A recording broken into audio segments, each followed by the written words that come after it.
ಬೇಡಿದ ವರಗಳಿಗೆ ಸಿದ್ಧಿಯನ್ನ ನೀಡಿ ಕಷ್ಟಗಳನ್ನ ಪರಿಹಾರ ಮಾಡುವಂತಹ ತಮಿಳುನಾಡಿನ ಧರ್ಮರಾಜ ಹೊಸಹಳ್ಳಿಯ ಯಲ್ಲಮ್ಮ ದೇವಿಗೆ ವಿಶೇಷವಾಗಿ ಪೂಜಾ ಕಾರ್ಯಕ್ರಮಗಳನ್ನ ಹಮ್ಮಿಕೊಂಡಿದ್ದು ಭಕ್ತಾದಿಗಳಿಗೆ ಅನ್ನಪ್ರಸಾದ ನೀಡಿದರು. ಹೌದು, ವರ್ತೂರಿನಲ್ಲಿ ವಾಸವಾಗಿರುವ ಹೊಸಕೋಟೆ ಸಮೀಪದ ಉಪ್ಪಾರಹಳ್ಳಿ ಗ್ರಾಮದ ಮಂಜುನಾಥ್ರವರು ಹಾಗೂ ಅವರ ಕುಟುಂಬದವರು ಕಳೆದ 50 ವರ್ಷಗಳಿಂದ ಯಲ್ಲಮ್ಮ ದೇವಿಗೆ ವಿಶೇಷ ಪೂಜೆ, ಹರಿಕೆಗಳನ್ನ ಕೈಗೊಂಡು ವಂಶಪಾರಂಪರ್ಯವಾಗಿ ಪೂಜೆ ಸಲ್ಲಿಸುತ್ತಿದ್ದರು. ಅದರಂತೆ ಸುಮಾರು 80 ವರ್ಷಗಳಿಂದ ಪ್ರತಿ ವರ್ಷದ ಆಷಾಢ ಮಾಸದಲ್ಲಿ ಯಲ್ಲಮ್ಮ ದೇವಿಯನ್ನು ಮನೆಯಲ್ಲಿ ಪ್ರತಿಷ್ಠಾಪನೆ ಮಾಡಿ ವಿಶೇಷ ಪೂಜೆಯನ್ನು ಕೈಗೊಂಡು ನೂರಾರು ಜನರಿಗೆ ಅನ್ನದಾಸೋಹ ಮಾಡುವುದು ರೂಢಿಯಲ್ಲಿದೆ.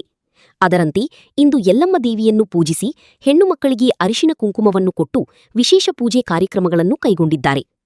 ಇನ್ನು ಇದೇ ಸಂದರ್ಭದಲ್ಲಿ ಮಾತನಾಡಿದ ಮಂಜುನಾಥ್ರವರು, ನಾವು ಕಷ್ಟಕಾಲದಲ್ಲಿದ್ದಾಗ ಯಲ್ಲಮ್ಮ ದೇವಿಯ ಬಳಿ ಹೋಗಿ ತಮ್ಮ ಹರಕಗಳನ್ನು ಕಟ್ಟಿಕೊಂಡಾಗ ನಮಗೆ ಎಲ್ಲಾ ಕಷ್ಟಗಳೂ ಪರಿಹಾರವಾಗಿ ನಾವು ಸುಖ ಸಂತೋಷದಿಂದ ಇದ್ದೇವೆ. ಅದರ ಫಲವಾಗಿ ಪ್ರತಿ ವರ್ಷ ಯಲ್ಲಮ್ಮ ದೇವಿಯನ್ನು ತಂದು ಪೂಜೆ ಮಾಡುತ್ತೇವೆ ಎಂದು ತಿಳಿಸಿದರು. ಅದೇ ರೀತಿ ಯಲ್ಲಮ್ಮ ತಾಯಿಯ ಮಹಿಮೆಯನ್ನು ಮಂಜುನಾಥ್ ಅವರ ಪತ್ನಿ ಸುಮಿತ್ರಾ ಹಾಗೂ ಅಕ್ಕಪಕ್ಕದವರು, ದೇವಸ್ಥಾನದ ಅರ್ಚಕರು ತಿಳಿಸಿಕೊಟ್ಟರು. ನಮ್ಮ ಹೆಸರು ಮಂಜು ಅಂತ. ನಂದು ಮೂಲ ಉಪ್ಪಾರಹಳ್ಳಿ, ನಾವು ವರ್ತೂರಲ್ಲಿ ನಾನಿಲ್ಲಿರೋದು. ಈ ತಾಯಿ ಬಂದು ನಮಗೆ ಸುಮಾರು 50 ವರ್ಷದಿಂದ ನಮ್ಮ ಮನೆ ದೇವರಾಗಿ ನೆಲೆಸ್ಕೊಂಡು ಬಂದಿದ್ದಾಳೆ. ಏನೇ ಕಷ್ಟ ಬರಲಿ, ಏನೇ ಒಂದು ಇದು ಬರಲಿ, ಆ ತಾಯಿ ಹತ್ರ ಹೋಗಿ ಬೇಡ್ಕೊಂಬಂದರೆ ನಮ್ಮ ಕಷ್ಟಗಳೆಲ್ಲ ಪರಿಹಾರ ಆಗಿದೆ, ಆಗ್ತಾನೂ ಇದೆ. ಈಗ ನಾವು ಹೋಗಿ ಬಂದು ಸುಮಾರು ಒಂದು 50 ವರ್ಷದಿಂದ ಪೂಜೆ ಮಾಡ್ಕೊಂಡು ಬಂದಿದ್ದೀರಿ ನಮ್ಮ ಕುಟುಂಬದವರಿಂದ. ಈಗ ಒಂದು 5-6 ವರ್ಷದಿಂದ ಮನೆಯಲ್ಲಿ ತುಂಬ ಸಮಸ್ಯೆ ಆಗಿದೆ ಕಾರಣದಿಂದ ನಾವೀಗ ಈ ತಾಯಿನ ತೊಗೊಂಬಂದು ಮನೆಯಲ್ಲಿ ವರ್ಷಕ್ಕೆ ಒಂದು ಸಲ ಪೂಜೆ ಮಾಡಿ ನಮ್ಮ ಕೈಲಾಗಿದ್ದಾನೆ ಇದು ಮಾಡಿ 4 ಜನಕ್ಕೆ ಪ್ರಸಾದ ರೂಪದಲ್ಲಿ ಊಟ ಬಡಿಸಿ ನಾವು ಇದು ಮಾಡ್ತಾಯಿದ್ದೀರಿ. ಇವರು ಸ್ವಾಮಿಗಳು ಅಂತ, ಚಿನ್ನಸ್ವಾಮಿಗಳು, ಮೂಲತಃ ಧರ್ಮರಾಜ ಹೊಸಹಳ್ಳಿ ಅವರು. ಏನೇ ಕಷ್ಟ ಬರಲಿ, ಏನೇ ಇದರಲಿ ಹೋಗಿದ್ದ ಭಕ್ತಾದಿಗಳಿಗೆ ಪರಿಹಾರ ಮಾಡಿ ಕಳಿಸ್ಕೊಡ್ತಾರೆ. ಉದಾಹರಣೆಗೆ ಇಲ್ಲಿ ಸುಮಾರು ಜನ ಇಲ್ಲಿದ್ದಾರೆ, ಇಲ್ಲಿ ನೆಲೆಸಿರೋಂಥ ವರ್ತೂರಲ್ಲಿ ಗ್ರಾಮದಲ್ಲಿ ಸುಮಾರು ಜನ ಅಲ್ಲಿ ಹೋಗಿ ಉಪಯೋಗ ಪಡ್ಕೊಂಡು ಬಂದಿರೋರು ಸುಮಾರು ಜನ ಇದ್ದಾರೆ, ಇಲ್ಲೂ ಬಂದಿದ್ದಾರೆ, ಕಷ್ಟ ಪರಿಹಾರ ಮಾಡ್ಕೊಂಡು ಬಂದಿದ್ದಾರೆ. ಆ ತಾಯಿಯನ್ನು ನಂಬಿ ಹೋದವರಿಗೆ ಅಮ್ಮ ಯಾವತ್ತೂ ಮೋಸ ಮಾಡಿದ್ದಿಲ್ಲ. ನಾವು ಅದನ್ನೇ ನಂಬಿ ನಮ್ಮನ್ನು ಕಾಪಾಡಿದ್ದಾಳೆ, ದಾರಿ ಹಿಡಿದಿದ್ದಾಳೆ. ಅದಕ್ಕೆ ಇವತ್ತು ತೊಗೊಂಬಂದು ನಾವು ಅಮ್ಮನಿಗೆ ಅಲಂಕಾರ ಮಾಡಿ ಪ್ರಸಾದ ಮಾಡಿ 4 ಜನಕ್ಕೆ ಬಡಿಸಿ ಇದು ಮಾಡ್ತಾಯಿದ್ದೀವಿ. ನಮಗೂ ಒಳ್ಳೆಯದಾಗಿದೆ, ಇಲ್ಲಿ ಬಂದಿರೋರ್ಗೆ ಒಳ್ಳೆಯದಾಗಲಿ, ಎಲ್ಲರಿಗೂ ಒಳ್ಳೆಯದಾಗಲಿ.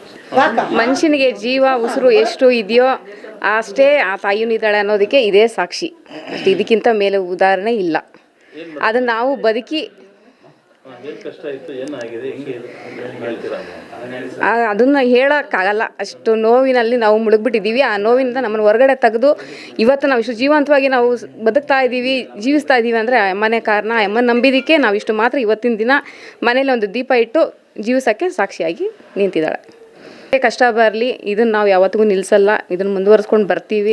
ಯಾಕಂದರೆ ಅಯ್ಯಮ್ಮ ನಮ್ಮನ್ನು ಕೈ ಹಿಡಿದು ನಮಗೆ ಮಾತು ಕೊಟ್ಟಂತೆ ನಾವು ಅಯ್ಯಮ್ಮನ ಮಾತು ಕೊಟ್ಟು ಇದನ್ನು ಮುಂದುವರಿಸ್ಕೊಂಡು ಬರ್ತಾ ಇದ್ವಿ, ಇನ್ನು ಮುಂದಕ್ಕೂ ಮಾಡ್ತೀವಿ.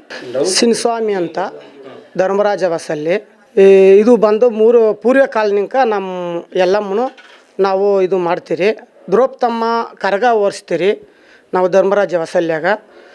ನಾವು ಬಂದು ಆ ಕಾಲನಿಂಕ ಬಂದು ನಾವು ಪೂಜೆ ನಮ್ಮ ತಾತವರೆಲ್ಲ ಯಲ್ಲಮ್ಮನ್ನ ಮಾಡಿಕೊಂಡು ಗಾಳಿಗಳು ಏನೇನು ಇದ್ದರೆ ಅದು ಪರಿಹಾರ ಮಾಡೋಕೆ ನಾವು ಬಂದು ಯಲ್ಲಮ್ಮನ್ನ ಮಾಡಿಕೊಂಡು ನಾವು ಪೂಜಿಸ್ತೀರಿ.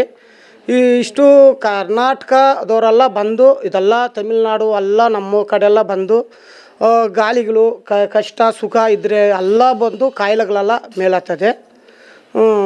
ಈ ಥರ ಇದು ಬಂದು ಒಂದು 10 ವರ್ಷನಿಂಕ ನಂಗೆ ಗೊತ್ತಾಗಿರೋದಕ್ಕೆ 10 ವರ್ಷನಿಂಕ ಬಂದು ವರ್ಷವೂ ಈ ಥರ ಪೂಜೆ ಮಾಡ್ತಾರೆ. ಆ ಅವ್ರನ್ನ ಬಂದು ಚೆಂದಾಗ ಮಡಗಿರಿ ನಾವು ಆ ಅಮ್ಮನ ಹತ್ರಕ್ಕೆ ಬಂದ್ಮ್ಯಾಕ ನೆಲ್ಲ ಅನುಕೂಲ ಆಗ್ಯದೆ ಅಂದು ಪೂಜೆ ಮಾಡ್ತಾರೆ. ನನಗೆ ಹೆಲ್ತ್ ಪ್ರಾಬ್ಲಮ್ ಆಗಿತ್ತು. ಇದು ಗಾಳಿ ಪಿಚಾಚಿ ಅಂತಾರಲ್ಲ, ಇವ್ರು ಕರ್ಕೊಂಡು ಹೋಗಿದ್ರು. ಒಂದು ಸೈನ್ಸ್ಗೆ ಒಂದು ಚಾಲೆಂಜ್ ಮಾಡ್ತೀನಿ ನಾನು. 1 ಹೊತ್ತು 2 ಹೊತ್ತು 3 ಹೊತ್ತು ಇಲ್ಲ 2 ದಿನ ಊಟ. 2ನೇದು ಅವತ್ತು ಬೆಳಿಗ್ಗೆ ನಾವು ಲೆಟ್ರಿನ್ಗೆ ಹೋಗಬೇಕು. ಇದು ಆ ಥರ ಅಲ್ಲ, 6 ದಿನ 3 ಹೊತ್ತು ಊಟ ಇಷ್ಟಿಷ್ಟು ತಿನ್ನೋದು. ಮನುಷ್ಯ ಏನಾಗುತ್ತೆ, ಫೈರ್ ಆಗಿ ಹೊಟ್ಟೆ ಒಡೆದೋಗುತ್ತೆ. ಅಂದರೆ ಆ ತಾಯಿ ಕಾಪಾಡಿದ್ದಾಳೆ. ಆ ಗಾಳಿ ಅವೆಲ್ಲ ಇರ್ತಾವಲ್ಲ, ಅವು ತಿನ್ನುತ್ತೆ. ಇದ್ಯಾರು ನಮ್ಮಲ್ಲ, ಈ ಪಕ್ಕದಲ್ಲೇ ಇದ್ದಿದ್ದು ನಮ್ಮ ಹೆಂಡ್ತಿ. ಅಲ್ಲಿ 6 ದಿನ 3 ಹೊತ್ತು ಊಟ ತಿಂದರೆ ಏನಾಗುತ್ತೆ, ಮನುಷ್ಯ ಏನಾಗ್ತಾನೆ. ಇದು ನಾನು ಸೈನ್ಸ್ ಚಾಲೆಂಜು. ಇದು ಯಾರಾದರೂ ಎಷ್ಟು ಕ್ವಶನ್ ಆದರೂ ಹಾಕ್ಕೊಳ್ಳಿ, ಎಷ್ಟು ಉತ್ತರ ಆದರೂ ಹಾಕ್ಕೊಳ್ಳಿ, ಒಂದೇ ಮಾತು.